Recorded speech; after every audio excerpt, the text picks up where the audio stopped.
Hi everybody, and thanks for joining me today. All right, this is my third try to make a video today. Oh, I just have had setback after setback. I had a horrible snarl that I ended up having to take the whole thing out of my stand to be able to fix because I just could not do it otherwise. So that did not make for good filming. And then I had some tech issues, so third time's the charm, I hope. But there we have it. I am working at the top of this past the last quarter now because it's 400 stitches wide, and I'm about at around the 300 line. I think this is line 310 here. So thereabouts, but I haven't quite crossed it because 21,000 would be 3/4 done of this pass. I haven't quite reached that, but I am getting there. So obviously I'm not at 0 today, 243, because blah, things have just gone haywire. If this doesn't work, I give up. Oh my goodness. It has just been that kind of a day.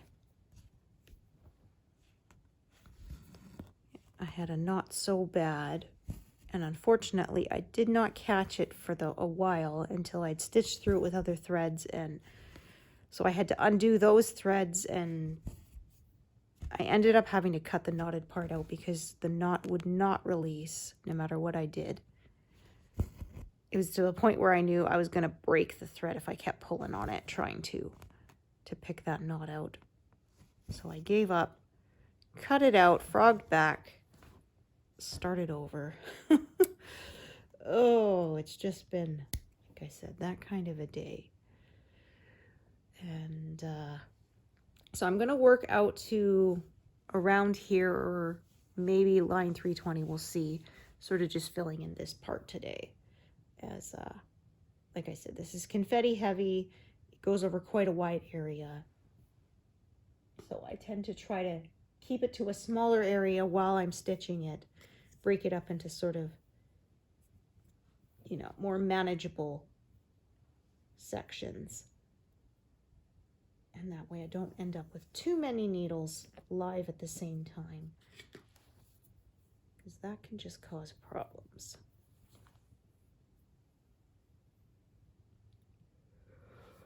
Ooh, pardon me. There's some bigger blocks lower down, but not a lot left in this pass. The center of it was big blocks. I've completed that part.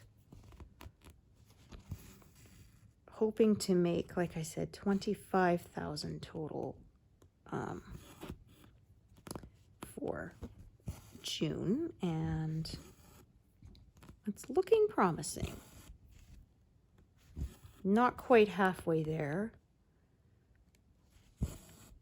but I'm only about less than 500 stitches off halfway there, and I'm about halfway through the month, so on track for now.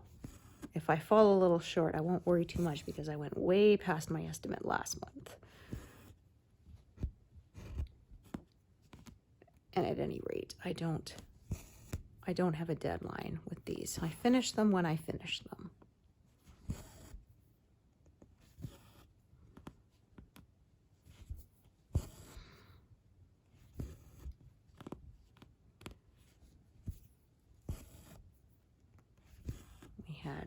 Was wild like snow, and then sort of a week later we had a bit of a heat wave, and now it's been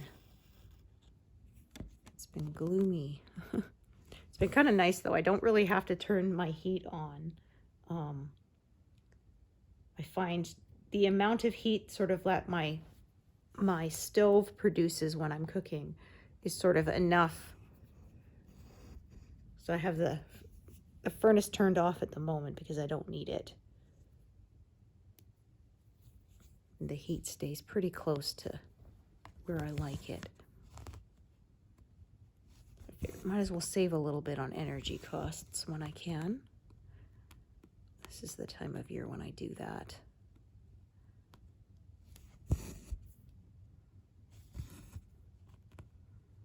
I've not even had to open the windows to cool things down. Sometimes we do at night. It hasn't been hot enough to need to do that, which is kind of nice too. I like to bake, but obviously not when it's really hot. It'd be kind of nice to have baked goods. A lot of times it's too warm this time of year to do that.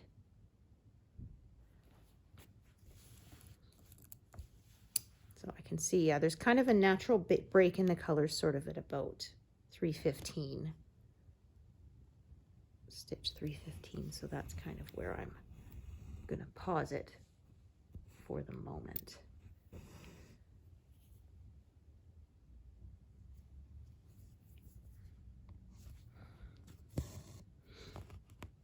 Did some maple leaves and then was able to move the whole frame over again.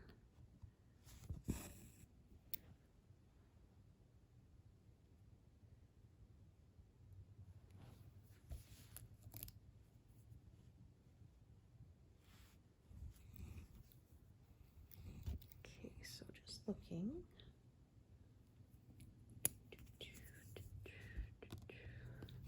I've got sort of, there's going to be more than one strand of this color. All right, that's a long one. Looks like I just added it. So as usual, the length of threads that I have already attached are the sort of the biggest factor in where I decide to travel them. But this one, I'm going to carry it up over here to the right.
Goodness, I caught that.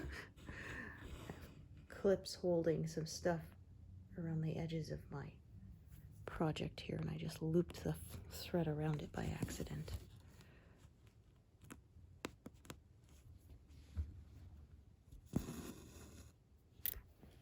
So I said around 315. I may sort of, some of them will go out to 320.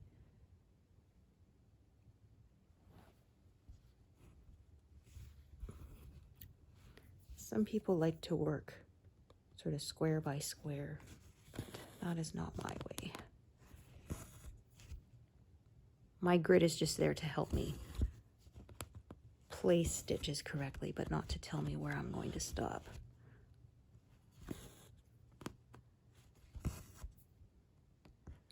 Back to some grays here.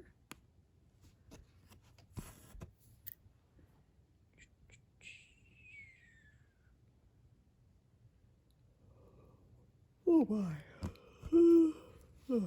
Pardon me. I'm actually not that tired. I slept pretty well.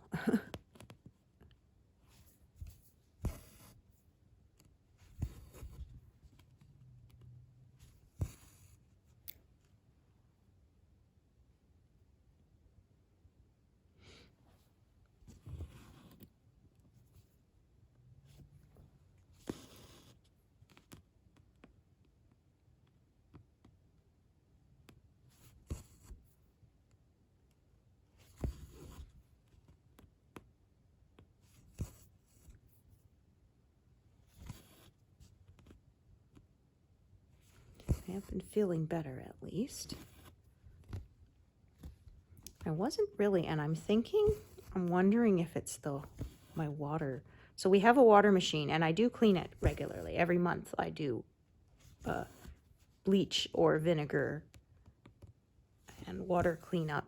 And we checked it. We took it apart and looked, and no, there was no trace of anything growing in there. It was pristine. But then I was thinking, well, we get the dispenser water machine at the store, and it goes into the jugs, and then we bring the jugs home and put them into our dispenser. And I'm thinking, you know what? How often do they clean their machine? I don't know. And I thought, I wonder if that's what it is. I wonder if maybe there's... So anyway, I started boiling the water. So I got it home, boiled it, put it in canning jars, stuck it in my fridge, and I've been drinking only that, and I've been feeling better. So I think that might be what it was. Is why I kept feeling off, but not fully sick, but just not quite right. And I'm thinking there might have been some contamination there.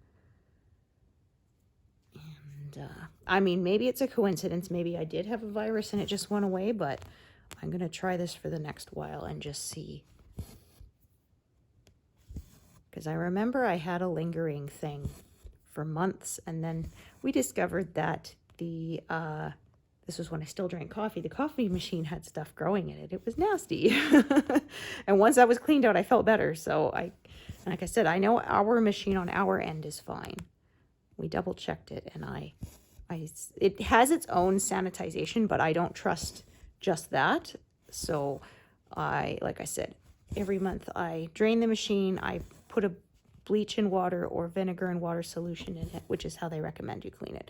I let it sit in there for 20 minutes or so, then drain that, rinse it out a couple of times, and then have it for drinking water again. And that has worked to keep it clean. But like I said, if the water from the store machine is not clean, then there's only so much cleaning our machine will do. So like I said, I started sterilizing the water by boiling it, and I do feel like that has made a difference.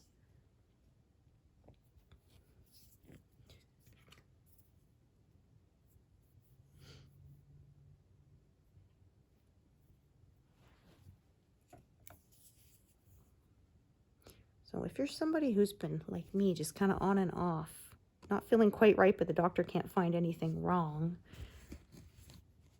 consider that might be something to check into. So a lot of people don't bother, like I say, cleaning the machines, and I don't know how often the store where we get the water dispensed from cleans it. They might not clean it at all. Like, who even knows, right?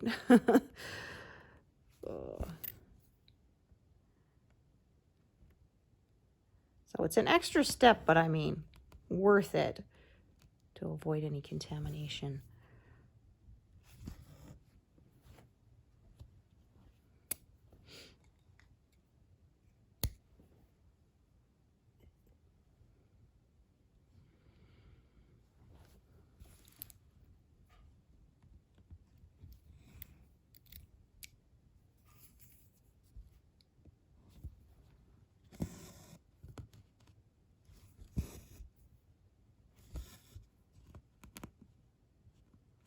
Same when I drank coffee, but I gave that up 2, maybe 3 years ago. It was giving me stomach pain. Unfortunately, that often seems to be the case. The older you get, the more foods you can no longer have. Some things you grow out of when you're a kid, and then some things, they show up later. I had to stop drinking pop, so I can still have the stuff from my soda stream, but any canned pop I can't have. There must be a preservative or something in it that just does not agree with me, because I got terrible headaches. And same thing, I had to give up eating KFC. I like their chicken, but every time I ate there, it was like somebody was shoving a knife through my brain. Was not worth it. Oh, I just realized I think I parked that. Did I park that correctly? I think I parked that in this one instead. Yeah, that's fine. There's 2 colors there, so either one to be parked in is fine. It will work.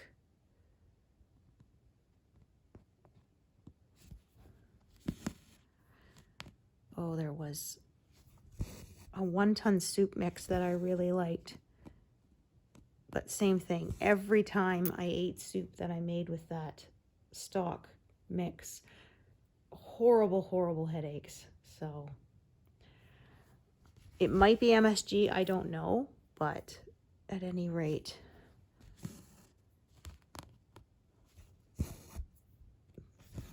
that was another thing for the no list. So now no coffee. And I'm thankful I can have like cheese, butter, yogurt, but actual milk does not agree with me unless it's been cooked for long enough. So if there's a casserole or something made with milk and it's baked in the oven for long enough, then I'm fine. I suspect it's the milk protein, because there is a special kind of milk called A2 milk, which has a different protein. And that one I seem to be okay. Although I have to be careful not to overdo it. It will still not agree with me. But unfortunately, that milk is not cheap. It comes in 2-liter cartons, and they're almost $8 a piece after you pay for the deposit and everything. It's not cheap. So I mostly drink oat milk. I have my cereal with oat milk. I was using almond milk, but oat milk is a little nicer for it uses less water than for almond milk, so I decided to switch. Okay.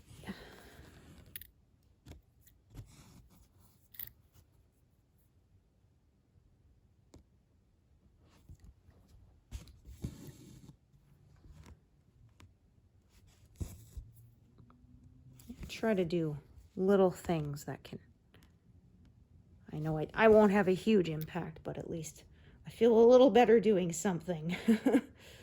Like, I almost never machine dry my laundry. I have some drying racks and I air dry them in my basement. That kind of thing.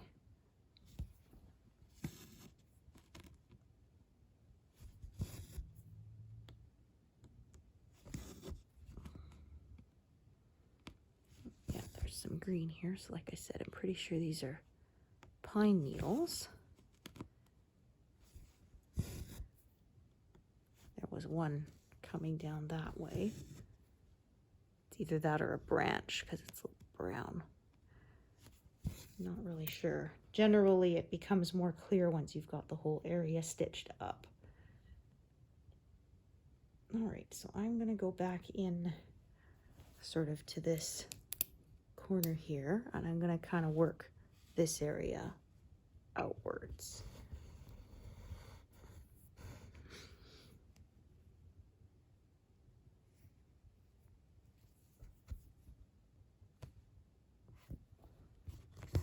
Making sure I grabbed the correct thread. And I did.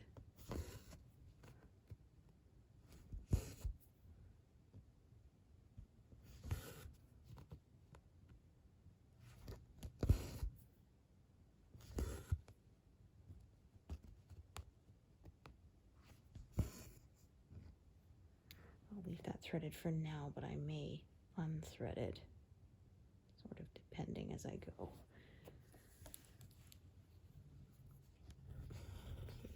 Check that one and then check this one.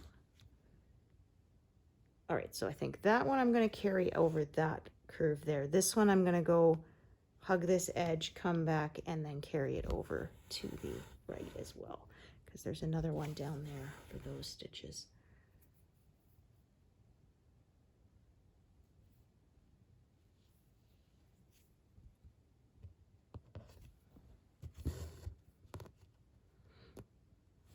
Oopsie.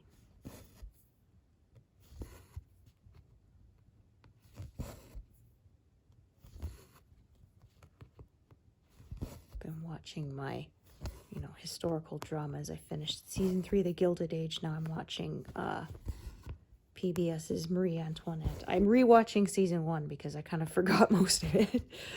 And then I'm going to watch season 2. And I think I watch these and I'm so glad I don't live in those times. Like, I love looking at the historical fashions. They're beautiful, but I don't think I'd want to be living in the time of wearing corsets and panniers and all that. Looks very uncomfortable. And like at one point in the Gilded Age, I'm going to take a look at what I've parked down here. I think this is long enough to carry upwards. Yeah. And Bertha Russell, one of the main characters, she talks about how she changes her clothes 4 times a day. So she has one dress she puts on in the morning and does like her correspondence and that, and then another for going out, and another for like just stuff, another for dinner, and another. It's like, that sounds exhausting. No thanks. I remember reading book by Julie Ann Long, and it was basically one of those like My Fair Lady kind of thing. Gal from the lower classes learns to be a lady or whatever. But anyway, she herself thinks how ridiculous it is to, have she has to wear multiple different gowns throughout the day.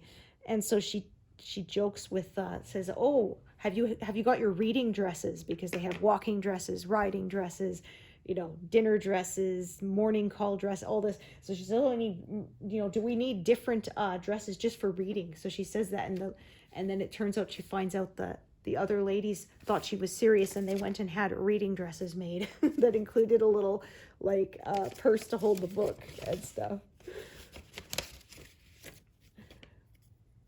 They thought she was setting a new fashion.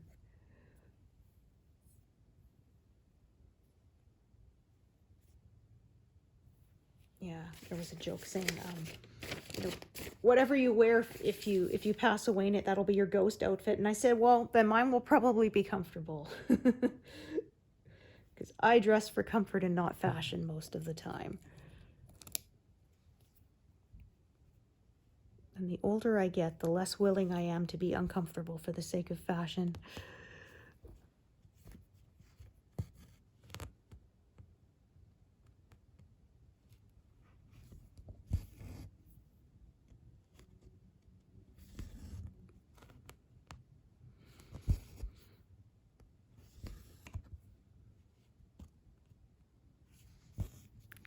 That's a short piece, so I'm just going to unthread that needle because it'll be a while before I get to it. So this strand will probably just carry it on down to the left. I'll add new strands later when I get to those sort of scattered stitches there.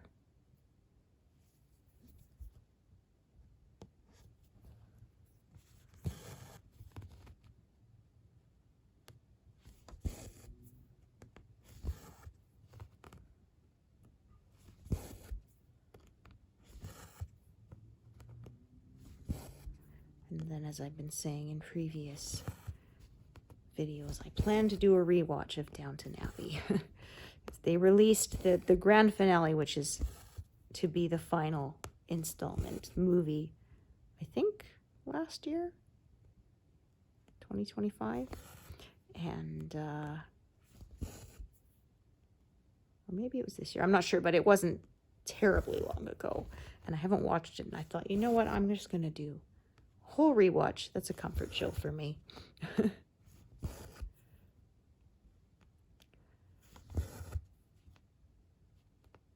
was interesting because they were talking about on special features that, you see those grand houses and thought how ridiculous it was they had to have so many servants.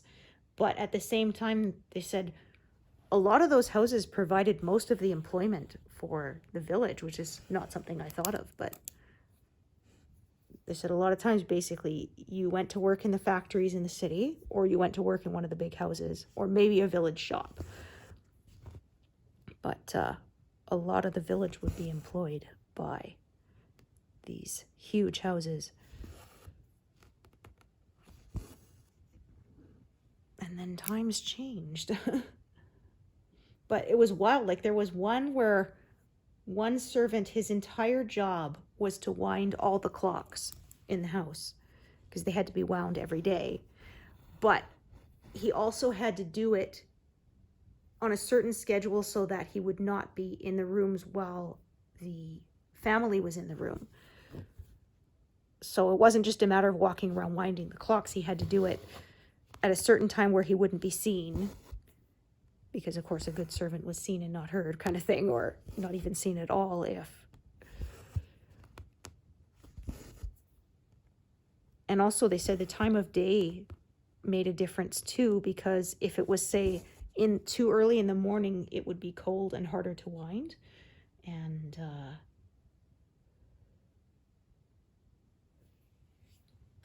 but of course you couldn't leave it till too late in the day, or it would wind down and lose time, and you'd have to reset the time, and obviously you weren't doing your job very well if the clock stopped running because you had wound it in time. So I said, if I ever go to England, I'd love to visit Highclere Castle, which is where they filmed it. But it was interesting because they said they were able to film all the above stairs stuff on location, but for the below stairs stuff, like in the kitchens and things, they actually had to, I think they either found another building or they had to build an entire set, because of course they said the kitchens there had been modernized. And the series starts in like 1912, I believe, with the sinking of the Titanic. And then it ends in, I think, early 1930s, if I'm recalling correctly. It's been a while. It's been a few years, so.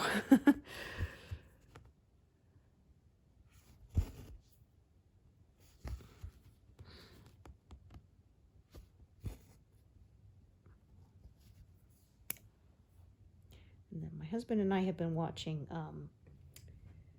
Babylon 5.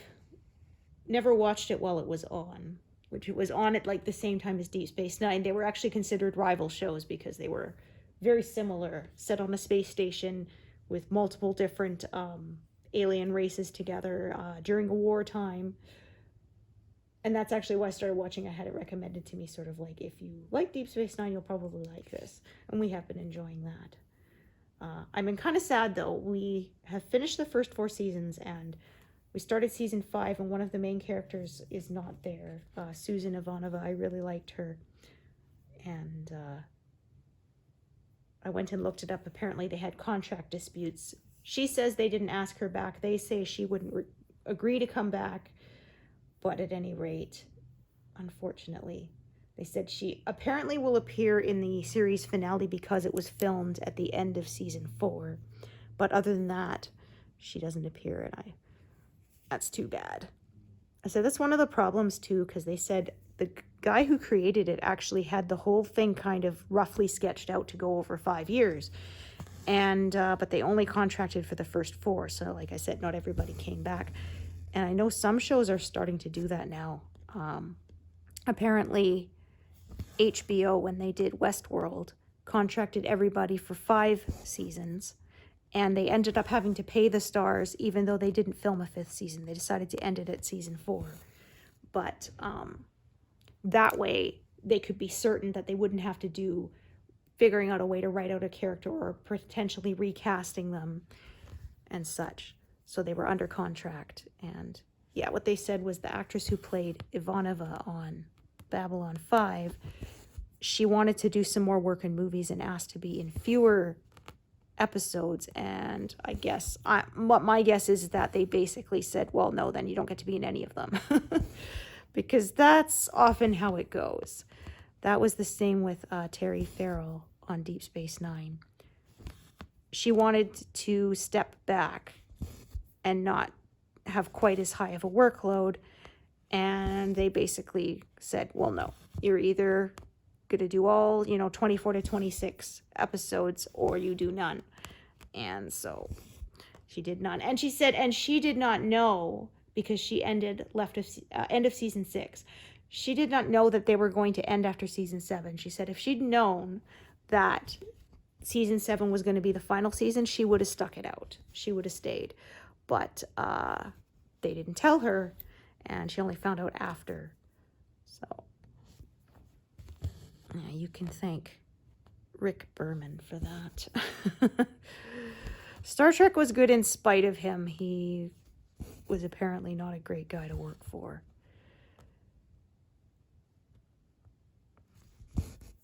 There was actually, at one point, if you follow the series, they were going to have the Kira Nerys character, they were going to have her get involved with Ducat. And the actor, she just said absolutely not. She would never do that. You know, he was the head of the occupation. She was in the resistance. There is absolutely no way she would get involved with him. And they kept trying to, and she said she actually got into a screaming match with them over the ops table in the set ops, that she absolutely would not do this. She didn't care what they were going to fine her with. She would walk off the show. She would not do it. And so in the end, they said, okay, Kira doesn't have, Nerys doesn't have an affair with him, but it will turn out that her mother did. So that was the compromise. But I found that out later, and I just thought, to the actress, my hat is off to you. Thank you. Because that would have ruined the show for me. I would have, I would have been furious. And she was absolutely right to say that her character would never do that. And I admire that she stuck to it and said she absolutely wouldn't. A lot of actors don't do that. And thank goodness she had that much integrity in the character, because like I said, it would have absolutely ruined that character for me. I mean, don't get me wrong, that character's flawed in other ways, but that was one that, for me, would have been unforgivable.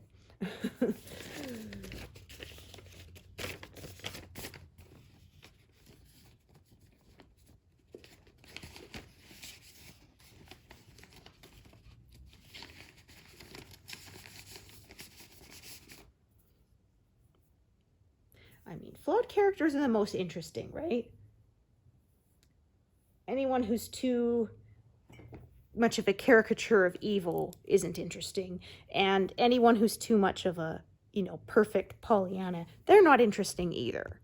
But you have to strike the balance between having flaws and having, character traits that are just unforgivable for the viewer or reader. And I completely agree with her. That would have been across the line. It's interesting what characters bring to the role. In fact, originally, they were going to have Ensign Ro, who was a recurring character on The Next Generation, be the title character in Deep Space Nine. But the actor, she said she didn't want to commit to a series. She was a guest star recurring character, and she did not want to commit to a whole series. So instead, they altered it, and they wrote the Kira character to be the main character. And in the end, I think it turned out better. Not that I didn't like Ro's character, but I feel the Nerys character was more relatable to me and more likable, in my opinion. No shade to the actor. Ro was an interesting character too, but like I said, yeah, I think Kira was a stronger character. But I mean, who knows? I mean, of course, also we're comparing the fact that, like, Michelle Forbes as Ro Laren, she had maybe 5 or 6 episodes in The Next Generation as that character, whereas Nerys character was in, all 172 or something episodes. So of course that character had a lot more time to develop. So who knows how it might have been if she had accepted that role.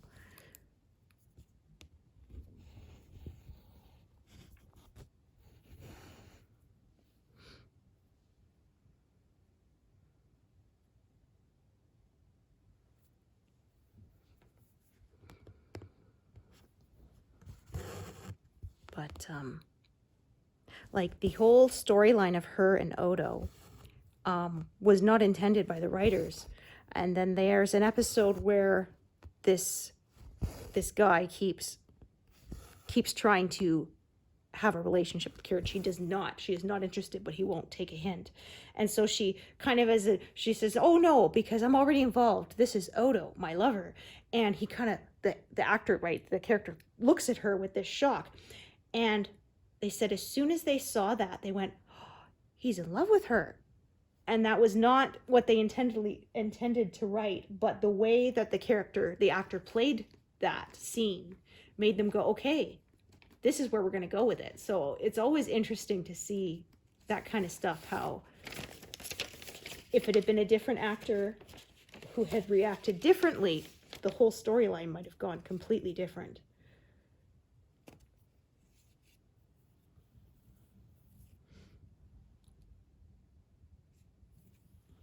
There was one, I'm a big Supernatural fan. I discovered that a couple years ago. So anyway, there was one scene where they said to Cass at some point, it says, "Oh, you're basically just a big baby in a trench coat." And then Cass looks out the window kind of, and they said, "Oh, I think you've hurt his feelings." Well, they said what actually turned out was the actor forgot his line. And they ended up, the director liked his, and then so that's when he looked out the window, didn't say anything, and so Sam says that character, or the actor ad-libbed, "Oh, I think you hurt his feelings," and the director ended up liking it so much that they kept it. And I said, "I've seen this story a few times, but I want to know what was the original line," because nobody ever says. They just said that he had a line and he forgot it. But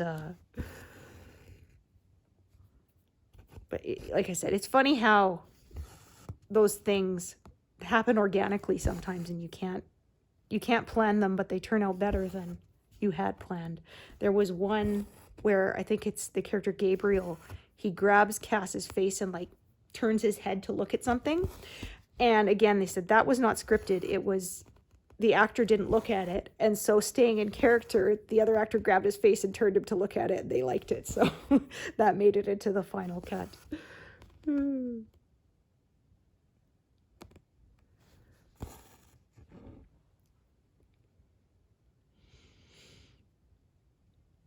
I have that whole series on DVD. So I told my husband the next time I watch it, he's going to watch it with me because I think he's going to like it. He saw a few here and there, but I said I had no idea going into it how freaking funny it is sometimes. Oh my gosh. And he got kind of interested because there were some where I was just dying laughing, and he comes in like, "What is so funny?" There was one time he was on a Zoom call, and I was in the next room watching, and I think, which episode was it? I think it was the Changing Channels episode where they did spoofs of other kinds of shows, and it was absolutely hilarious. So they had a ridiculous game show they were on, and there's one where it was like a sitcom. You know, "Oh, how's it going, Sam? Oh, you know, what's happening, Sam? Oh, nothing, just the end of the world." And then like a big laugh track, everybody, you know, it's like it's as if it's a sitcom in front of a studio audience. And then a gal sort of walks in a bikini, woo, and stuff like that. And it was so funny. They did a CSI spoof. They kept putting on and taking off the sunglasses while making the puns.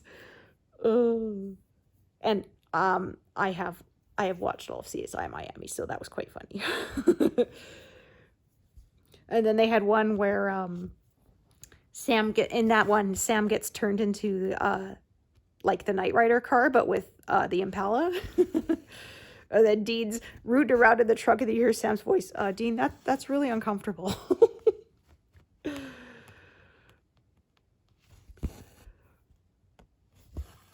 I said, those are the best shows because they could make you laugh and cry in the same episode. I remember there was one where Dean got cursed and he started losing his memory. And there were quite a few laugh out loud moments, but then there's a part at the end. He's trying to remember who he is, and he's telling himself, "I remember, my name's Dean Winchester, my brother's Sam," and he goes all through it, and then he's like, keeps looking at me, he says, my name is My name is, and you can see this fear, and oh my gosh, I teared up. And there were a lot of people who said, yeah, if you've ever had a relative who suffered from memory issues, that was just extra heartbreaking. The way he played it was so perfect, because, and I said that was one of those, like, you could, yeah, like I said, they made me laugh, but then, oh, they made me cry.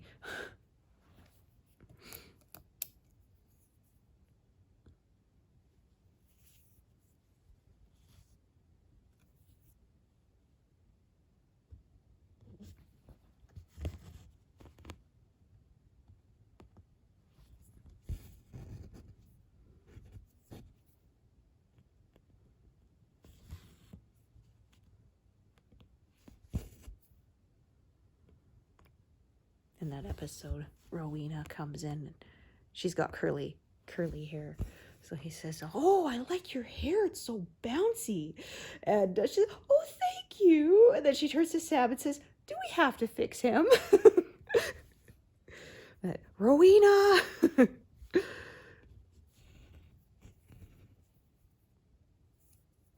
he forgot who she was.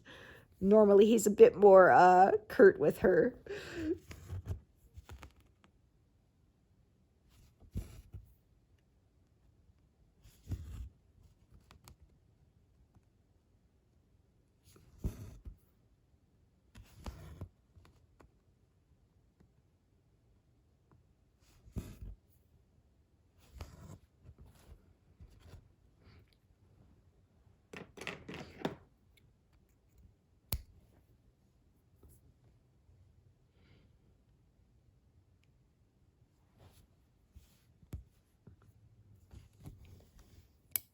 All right, so this one I'm going to carry downwards.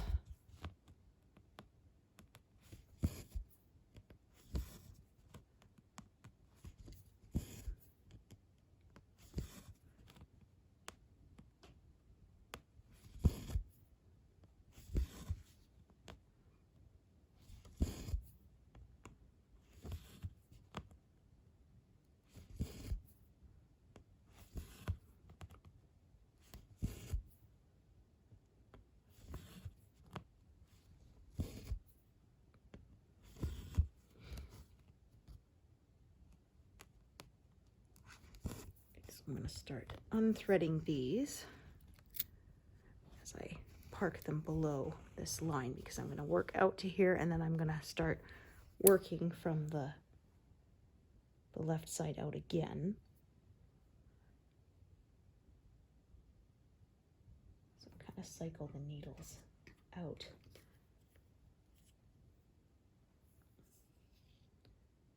So people will ask me, like, do I have a needle on every single part thread? No, just the ones that I'm currently using or expect to stitch with again soon. I will leave the needles on, otherwise I won't.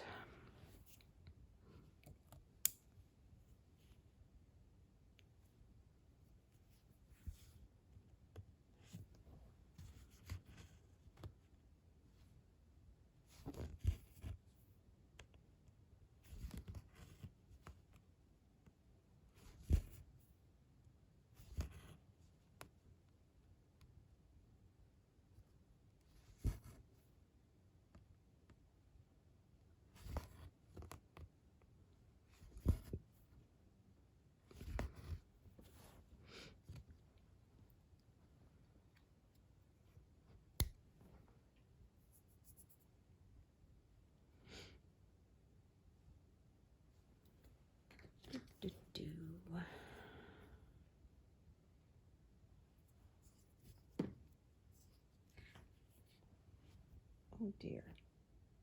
Oh, I think I know where that came from. There was an extra piece of floss on my leg, and I'm pretty sure it's 3772. I think it must have fallen out of the envelope earlier and I didn't notice it ended up on my lap. I'll double check the color, but I'm pretty sure that's what it is.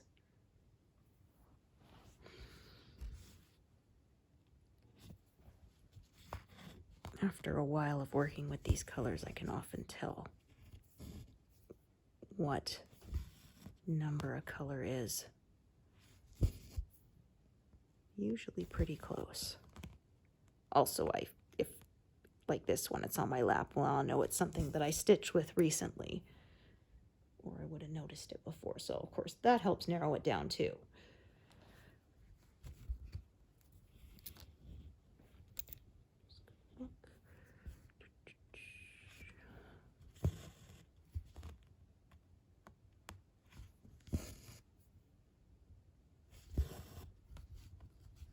Just gonna tack this here. It's a bit of a, it's within the inch, but a little bit of a stretch.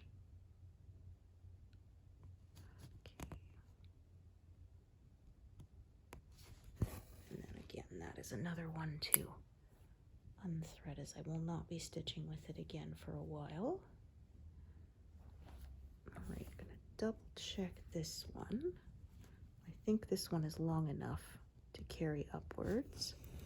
Okay, so because of that, I'm going to fill in what's to the left of it.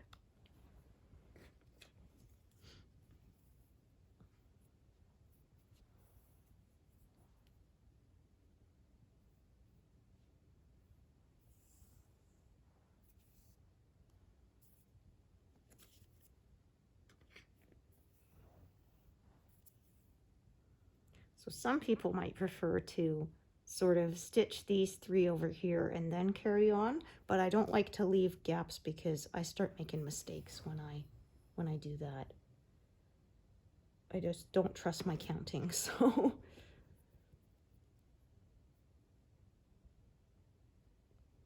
I'll add another thread there when I do those 3. You know, if you prefer to do the orphan stitches kind of off by themselves first, nothing wrong with that. People say, well, should I do this? Should I do that? And I'm just like, do whichever way works best for you. It's your project, so I'll tell you how I do it, but that doesn't mean you have to do it too.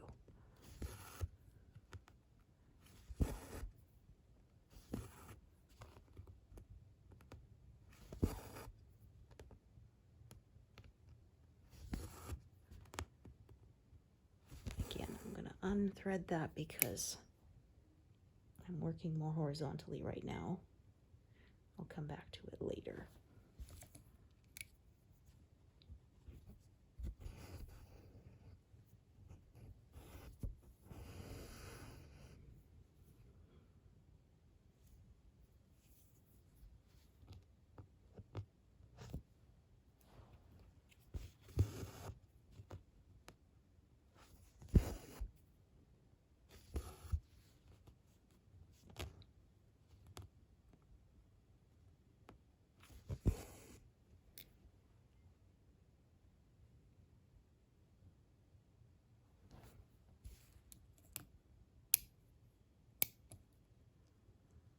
Also, not leaving things threaded because I'm kind of running out of needles here.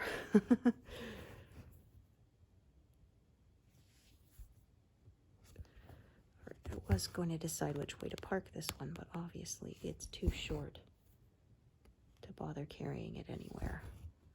I will just tie her off. Okay, I think I can kind of see potentially some branches that were there. That might have been what I was stitching. Now that I've got more of it done, that's kind of what it looks like to me.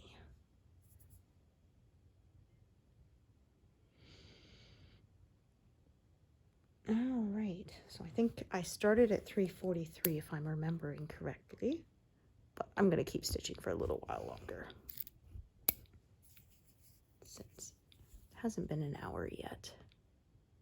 And I know people tell me they tend to prefer the longer sessions when I can. So far things are going okay. Hopefully I haven't jinxed myself saying that. I think this is another one that can be either tied off or parked and unthreaded.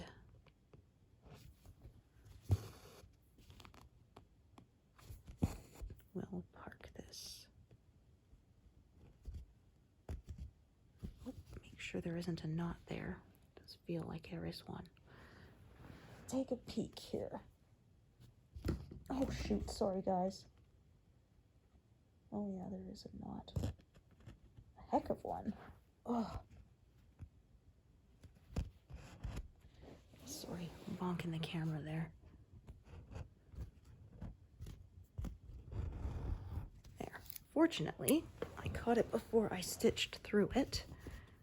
It's nice and smooth again.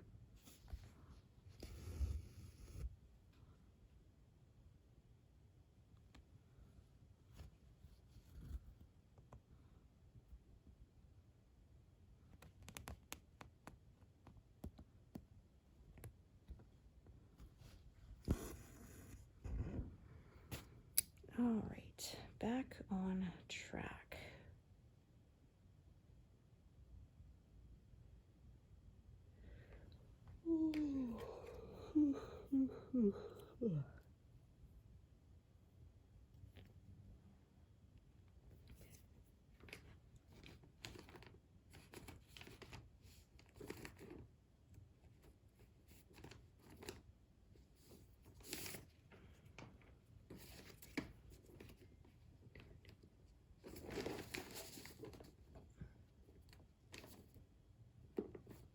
I think I put that envelope wasn't back in the correct spot. It was off by a number.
All right, did all that because I wanted to work on this strand next without leaving any gaps. So I filled in everything to the left of it so there would not be a gap.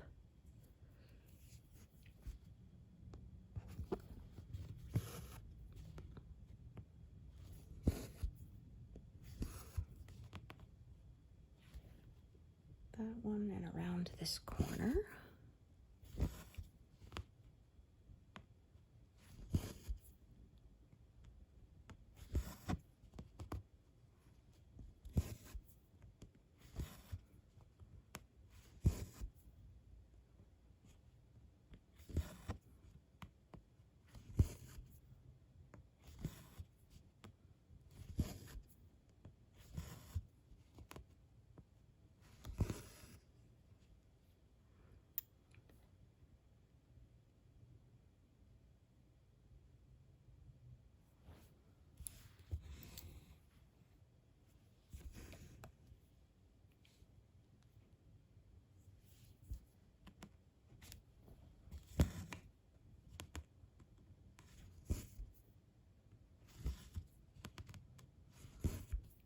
So many threads, so many colors. This one is slightly fewer colors than last time. This time it's 87. Last one was 90 or 89, something like that.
Started with a ton of threads and I just seem to be adding more and more.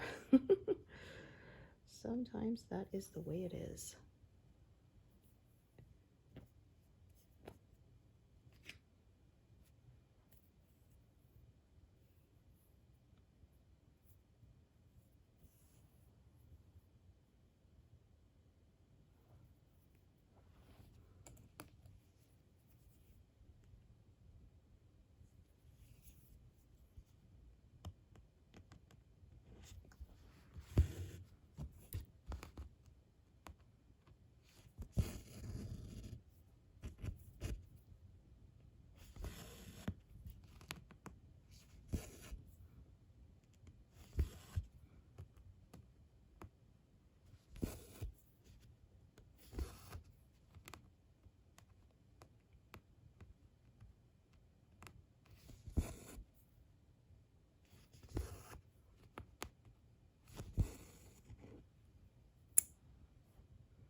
Oh, yeah, one of my hairs there. Oops.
Do.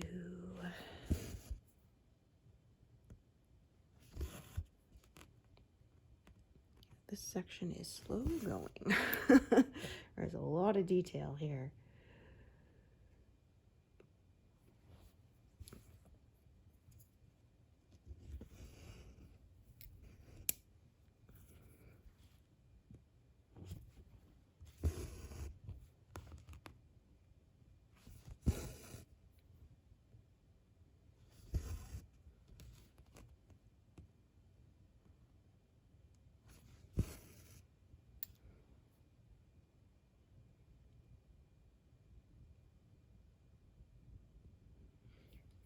Okay, this was the other one I said I would be adding. I don't have any short pieces, so it'll be a full-length piece, but that's okay. I'll save the leftovers as I usually do.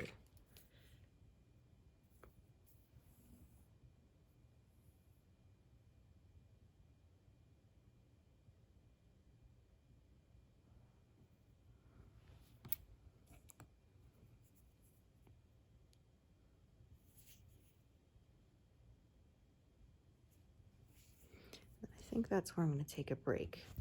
Like I said, I think I started at 2:43 if I'm remembering correctly, so I did do over 100 with you all, finally. Like I said, this was the third try to make a video today. I just about gave up. I decided, like I said, one last try. Hopefully the third time is the charm.